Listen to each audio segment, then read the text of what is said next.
Hey everybody, HomeSliceHenry here, and in today's video I'm going to be showcasing my best climbing team for the Fossil Cup. Now honestly, I haven't had a lot of time to get sets in over the past few days, but the sets that I have been playing have been very positive, and I've already made it over 2,400 ELO with this team. Now the team is built around Jellicent, which is far and away the best Pokemon in this meta. This meta starts and ends with Jellicent energy. For the lead, I'm running non-Shadow Steelix. For the save switch, Golisopod with Shadow Claw for better play into Jellicent, and for the closer, the best Pokemon in the meta, Jellicent. So without further ado, let's hop into the matches, and let's showcase this team in action. Hopping into the first match, picking up an okay lead, Thunderfang Steelix into Jellicent. Being non-Shadow on the Steelix is quite important as you get a lot of survivability in a meta that has a lot of water damage. Opponent is going to save switch into Ferrothorn, and this I would argue is the biggest problem Pokemon for this team. Ferrothorn is still very beatable. I would say that I win the majority of my games against Ferrothorn, but you're really going to need to rely on Golisopod as the main check to Ferrothorn, or if push comes to shove, using Steelix to absorb any energy from the Ferro. So here I get to land a Crunch, which makes the matchup quite a bit more comfortable. I throw a Shadow Claw and wait a turn there to try and CMP tie them. If they played to the CMP, I was just going to end up letting the Golisopod go, but since they have extra energy now, I will actually end up shielding. They go for a Thunder in the bag, they have Lucario, and now we see why they save switch to Ferrothorn. They were trying to check for a response to Steel types. Aqua Jet is going to pressure a shield, and we already see the value of Shadow Claw in this meta over Fury Cutter. Fury Cutter is an incredibly good move, but this is a meta run by Steel types and Jellicent, so Shadow Claw is a must.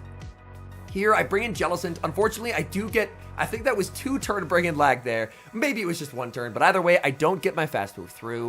I'm going to throw 3, wait a turn, and then fire off the Surf to KO Lucario. Obviously, my opponent still has a pretty healthy Jellicent. I have to watch for a catch here. So now, when they eventually send back in the Jellicent, I wait the turn. There is the catch attempt onto Ferrothorn. We fully farm down, and our opponent is going to resign the match.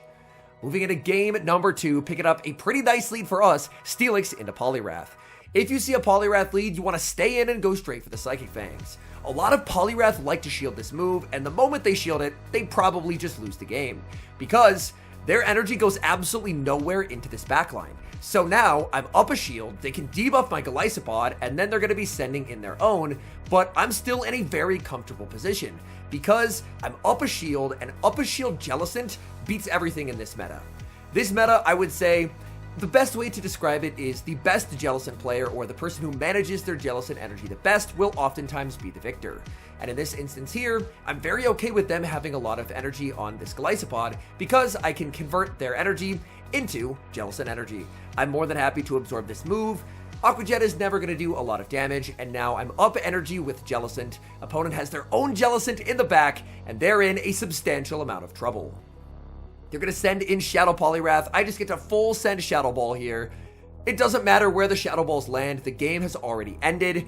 They end up shielding just to get knocked out by Shadow Ball number 2, and their Jellicent can never make it to the 3 moves that they would need to win this game. So with my Jellicent, I could just go for a very, very comfortable double shield as they fire off the Surf, fire off the Shadow Ball, and this game is going to be a win. So even though we let a Steel type into a fighter, honestly, Poliwrath lead is a lead this team really likes to see. We move to the next match, and what do you know? Steelix staring down Shadow Poliwrath once again. My opponent is going to save switch into Gastrodon, and I'm going to respond with Golisopod.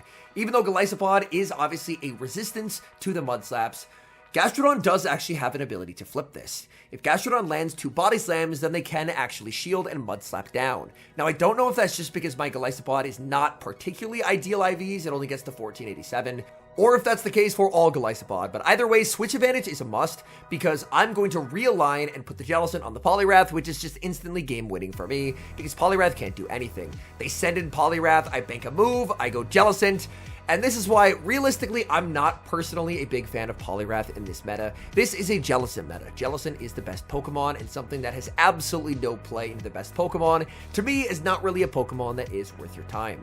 I get to fire off Shadow Ball. Shadow Ball barely does not knock out Poliwrath, hanging on with a sliver of HP to make one final Icy Wind.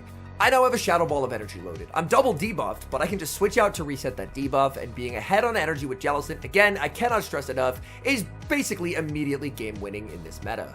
I switch into the Steelix to reset my debuff and bait back out the Gastrodon. They can never shield this Psychic Fangs because if they do, their Jellicent is just getting knocked out with a Shadow Ball. They bring back in the Jellicent. Jellicent will fire off a Surf, but I'm the non-Shadow Steelix. Surf will not knock out. I go for the Crunch. Crunch is very important because again, it gives you a move that's super effective into Jellicent. The opponent cannot shield because any move from Steelix would do less than a Shadow Ball, and they will resign the match. Steelix staring down Golisopod in the next match. Now this is another matchup where having Crunch is quite nice, as you do get a move that hits for some solid neutral damage, where Psychic Fangs, obviously it gets a debuff, which is very nice, but Psychic Fangs by itself is not a very powerful move. Now I get to fire off Crunch. Crunch will do some pretty nice damage to the Golisopod here. Crunch is going to be shielded, and the moment it's shielded, I'm very happy. I'm just going to let Steelix go, and I'm going to go for an incredibly aggressive Hex down with the Jellicent. As always, in almost every game, I'm trying to play for Jellicent energy because there just aren't Ghost Resists in this meta.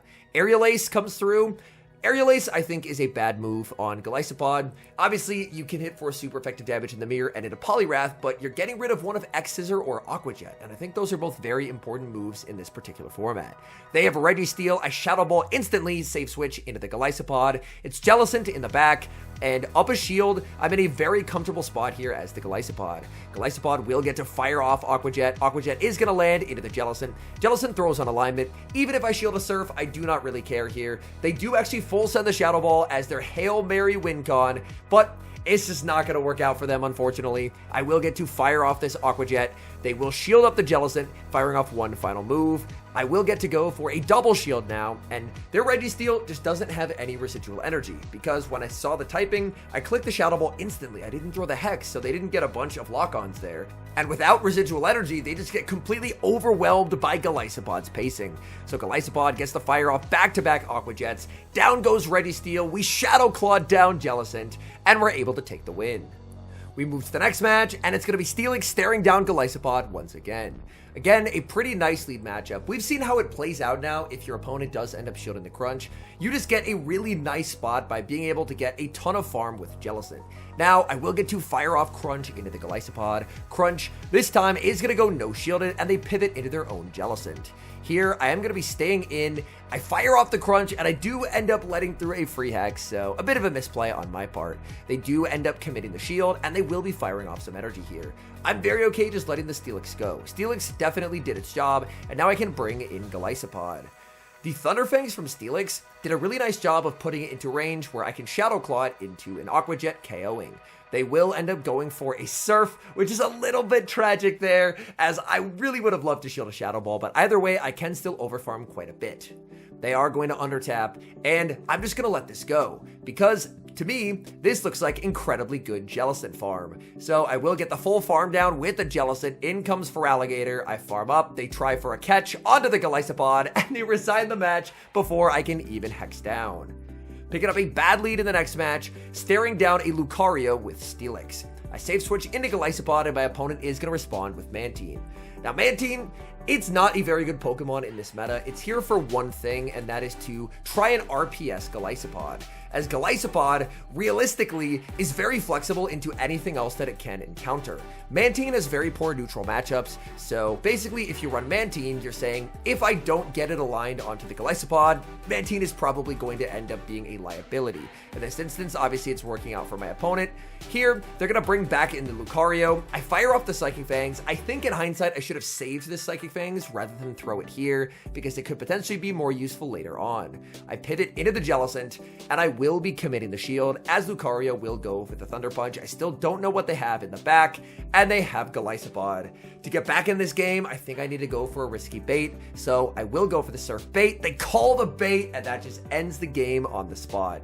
There's just no ability for me to win now. It was already going to be a really uphill battle, because in the vast majority of games, Golisopod is going to be able to generate some kind of advantage on the safe switch, because Golisopod is a very safe Pokemon. But in this instance, getting answered by Mantine really put us on the defensive. I will fire off a Surf. They're going to commit the shield. And here's where, if I'd kept the energy on Steelix from earlier, then maybe I could have comboed the Golisopod and made a play to win the game. But unfortunately, I did not, so I didn't have any energy to fire at that Golisopod. I think if I can play this game perfectly, maybe I still have a chance to win it, but I think it was always going to be very tough. I'm able to make it pretty close in the end game there, but I think I would have had to play absolutely perfectly, and in this game, I was not able to do so. We move to the next match, Steelix staring down a Shadow Magnezone. This is a dream lead. Steelix just absolutely says no to any of the electrics. Opponent safe switches into Jellicent, and if you lead into something like this, a Magnezone or a Togedemaru, the thing to prioritize at all costs is health on your Steelix. Magnezone and Togedemaru, they have absolutely no coverage for Steelix, so as long as Steelix stays healthy, as here, I try for the Surf Catch, but my opponent shows amazing patience. If I just stay healthy with the Steelix, my opponent cannot win. Here, they go for a Surf Bait. I fire off the Aqua Jet on alignment because at this point, honestly, I had lost track of what residual energy they had, and now they're going to bring back in the Magnezone. And their Magnezone is in serious trouble. They either lose almost their entire Magnezone or they go down a shield, and either one is bad. They make the only play that I think gives them a small chance, which is to let the move on the Magnezone go. They have Golisopod, and I can send in Jellicent. I'm down energy, but Jellicent being a wall to Golisopod energy is another reason why it is incredibly valuable. Even if they run Aerial Ace, non-stab Aerial Ace is just such an incredibly poor move that it doesn't improve the Jellicent matchup in any meaningful way. I bait just because I'm well aware of the fact that my opponent doesn't have a win con if they don't have a healthy Golisopod. Here, I'm expecting a snipe, so I switch into Steelix. There actually isn't a snipe, but I just get to fire off this Crunch. Crunch is going to land onto the Golisopod. We get the farm down, and what's Magnezone going to do? We prioritized health on Steelix. They're completely walled, and they resign the match. We see a pretty familiar lead in the next match, Steelix staring down Jellicent. Jellicent, as always, will get to strike first. Opponent does end up throwing on alignment here, which is a pretty big surprise. Throwing on alignment doesn't provide any kind of advantage for them outpacing because they outpace anyway. So all that does is just give me a free Thunderfang, which I will absolutely take. They end up shielding the Crunch. Here, I will try for another catch, and man, these Jellicent are being very, very patient today. I guess as we do approach 2400 ELO, that does make sense. Here, I actually win Charge Attack priority in the Golisopod mirror, which is a bit surprising to me, but it's very good information to have, because if I know that I win Charge Attack priority, then I'm just always going to play to it, because I want to try and maximize as much residual energy as I possibly can. So I'm going to do just that, throw 5 Shadow Claws, CMP tie with the X-Scissor. X-Scissor will knock out, and now I have an ability to make a move versus whatever they have in back, which ends up being a Togedemaru. Oh boy, they're going to have a terrible day against Steelix. I aggressively pivot into the Steelix because what are they going to do? Their options are bringing a water type into a Thunderfang user or staying in with an electric mouse that is completely walled. They farm up so much energy. I'm a ground type. I do not care. They're going to fire off Wild Charge. It does not knock out. In comes the Jellicent, and I will get to fire off Psychic Fangs. Psychic Fangs into the Jellicent is going to land. I'm able to get them very, very low. I know that they are 2 hexes off the Shadow Ball, so I bring in the Jellicent. I wait the clock, so my clock is up, and we get the catch. And there's just nothing they can do now because I still have the shield. Togedemaru has a Wild Charge, but it does not matter, and they will resign the match. Steelix staring down a pink Jellicent once again.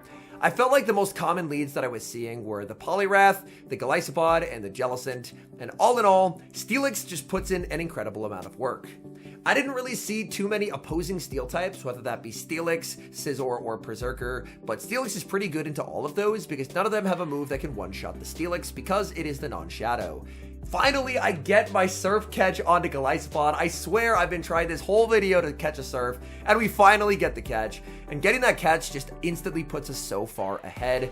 Not only did we get the catch, but I got the sneak as well, so I'm able to outpace. I land the X-Scissor, I'm able to get them low. And at this point, if you've watched this far, you know exactly what play is coming next. I have a shield advantage. They have a low health Mon that is walled by Jellicent, so let's go for a massive Jellicent farm down.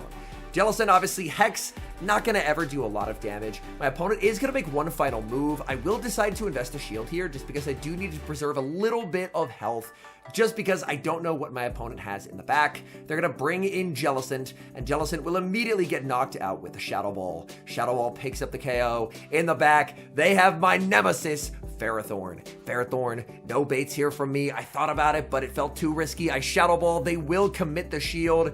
They're farming up to 6 Bullet Seeds, and now we'll fire off the Power Whip. I need to land a move. So I'm gonna bank it, switch into the Steelix, and I get the crunch. This is really good. The Ferrothorn Jellicent CMP tie is IV dependent, so I don't know who wins it. My opponent doesn't farm up enough to have a move. They're still 2 off. So I'm gonna throw 1 and wait the turn. I throw 1, wait, the game visually updates, and we're gonna take home the win. Let's go. Jellicent Energy Management. It will take you so far in this cup, and that's a good game. All in all, after trying Fossil Cup, I am shocked by how much I liked this meta. This meta really feels like a very condensed meta where there's not a tremendous amount of variety in terms of what's good, but I feel like the Pokemon that are good all have really good neutral play into each other. Obviously, people can opt for the RPS picks like the Gastrodons, the Mantines of the world, but the Golisopod Jellicent interaction is an incredibly neutral one where, in large part, it's going to be determined by energy management, shields throughout the course of the game, and I think that ends up being a really healthy dynamic for a meta to be built around. I know Fossil Cups in the past were absolute RPS wastelands where there wasn't any neutral play, but in this iteration, I actually think it's really good. With Pokemon like Ludicolo disappearing, it really allows Jellicent to have such incredible neutral play, and that to me really makes it feel like a meta worth playing. Overall, my experiences in Ultra League, I actually left feeling a little bit soured in terms of the addition of something as powerful but as inflexible as Bellibolt. I feel has been an overall negative influence on that meta, but to me it almost feels like Fossil Cup and Ultra did a bit of a 180, where Ultra feels more alignment dependent than it has in the past, which is unfortunate because I think last season's Ultra League was the best Ultra League they've ever had. Everything had really flexible play into each other, so even if you did end up in bad alignment, with shield advantage or energy lead, you could work your way out of it, but I think that's much less so this season. But I think in Fossil Cup, weirdly enough, if you're running the right mons, there is a lot of flexible play.